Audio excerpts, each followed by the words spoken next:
So, got the tires on. Since I lost all of the lugs for that back driver's side tire, I ended up just taking 2 from each of the other tires. So now we got 6 lugs on all the tires, and only about 20 miles from home, so be just fine. Just need to yeah, get some replacements, I suppose.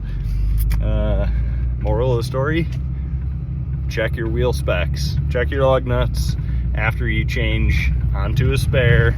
Don't be lazy, check it, okay? All right, now you know.